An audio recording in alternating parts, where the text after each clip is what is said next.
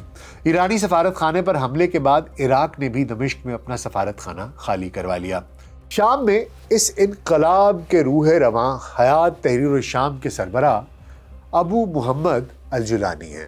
جس طرح بشار الاسد پراسرار طریقے سے دمشق سے روس پہنچ گئے، اسی طرح ابو محمد الجولانی کی شخصیت کے گرد بھی ایک پراسراریت کا حالہ ہے۔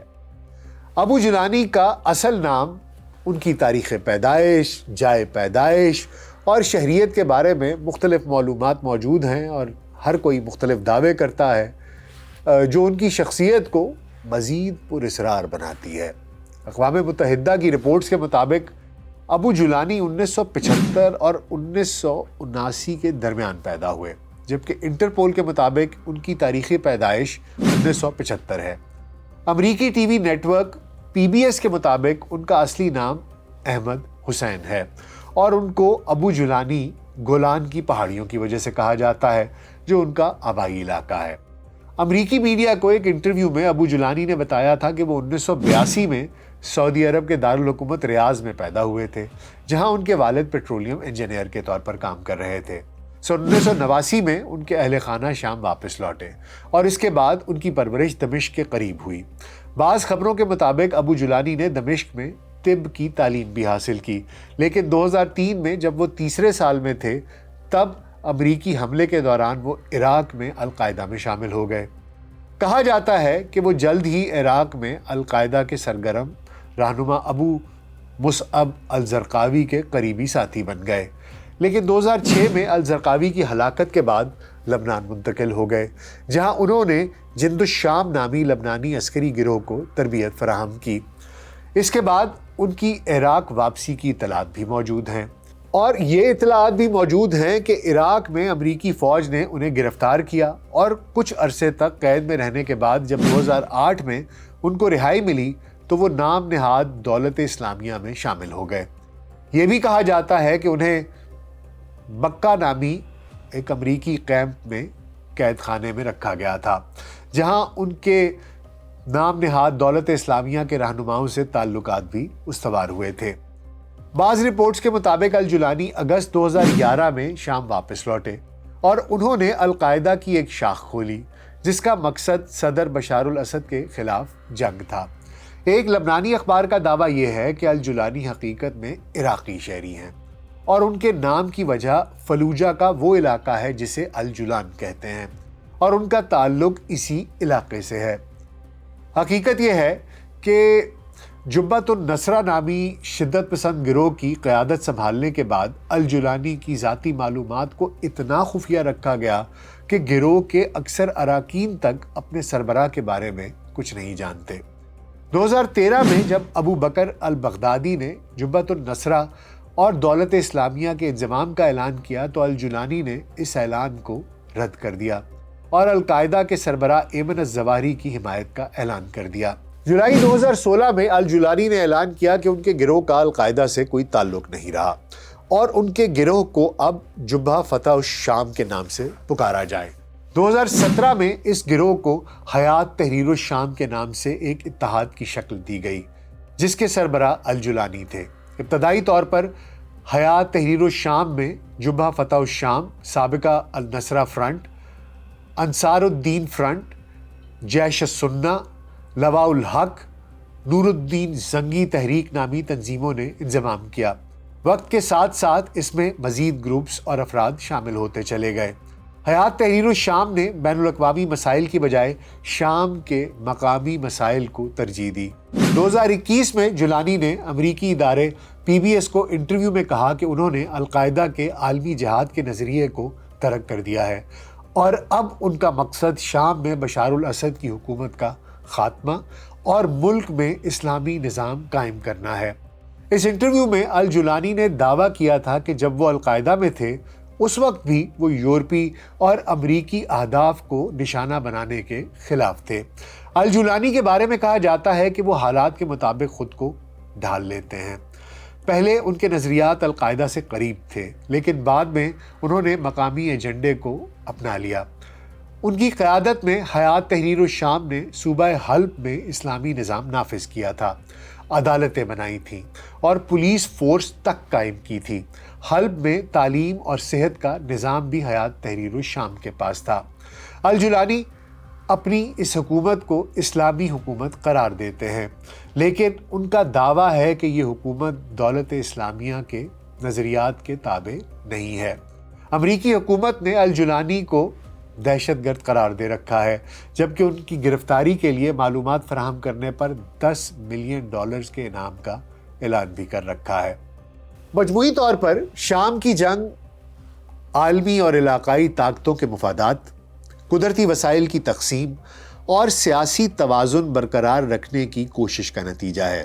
شام نہ صرف علاقائی بلکہ عالمی سیاست میں بھی مرکزی حیثیت رکھتا ہے۔ روس، ایران، ترکی، امریکہ اور عرب ممالک کے مفادات اور ان کی حکمت عملیوں نے اس جنگ کو مزید پیچیدہ بنا دیا ہے۔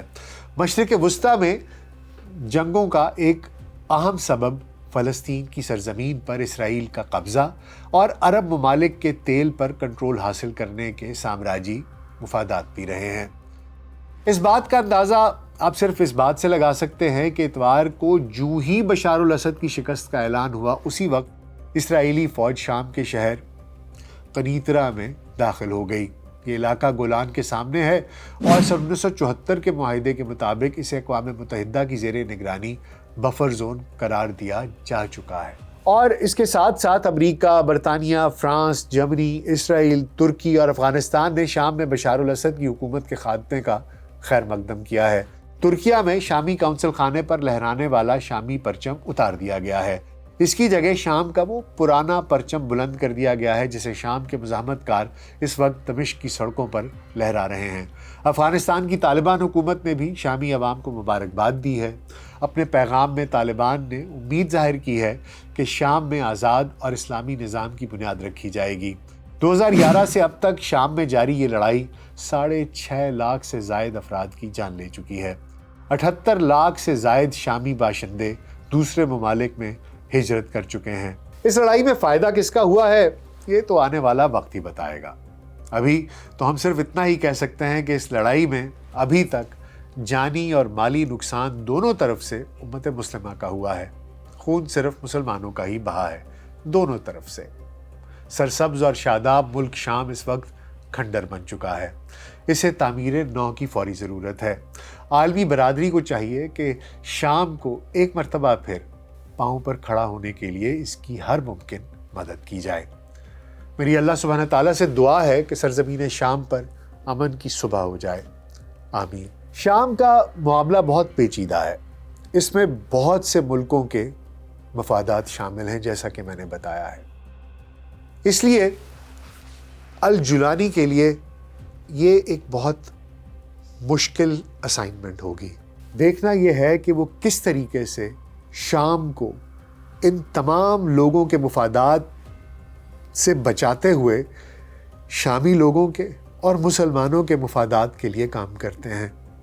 بہت سے خدشات ہیں لوگوں کو، ان خدشات کو کیسے دور کرنے میں کامیاب ہوتے ہیں۔ شام کے لوگ بہت خوش ہیں، بہت جشن منا رہے ہیں کیونکہ 50 سال کا امریت کا دور ختم ہوا ہے۔ لیکن الجولانی کے لیے یہ ایک بہت بہت بہت کٹھن اور مشکل کام ہوگا۔ میری اللہ سبحانہ تعالیٰ سے دعا ہے کہ وہ ان کی رہنمائی فرمائیں اور ان کے فیصلے ایسے ہوں جو شامی عوام کے لیے اور امت مسلمہ کے لیے، دونوں کے لیے بھلائی کے اور خیر کے فیصلے ہوں اور اس میں برکت ڈل جائے۔ اور جاتے جاتے میں یہ عرض کر دوں کہ اگر آپ شام کی تاریخ جاننا چاہتے ہیں، اسلام میں اس علاقے کی فضیلت معلوم کرنا چاہتے ہیں، یہ جاننا چاہتے ہیں کہ بشار الاسد کون تھا، کیا تھا اس کا طرز حکومت اور حالیہ تنازع کا پس منظر اور پیش منظر کیا ہے، تو ڈسکرپشن میں شام پر میری پہلی 2 ویڈیوز کے لنکس موجود ہیں جن پر کلک کر کے آپ یہ تمام معلومات حاصل کر سکتے ہیں۔ امید ہے آپ کو آج کا پروگرام پسند آیا ہوگا۔ اپنا بہت خیال رکھیے گا۔ شکریہ۔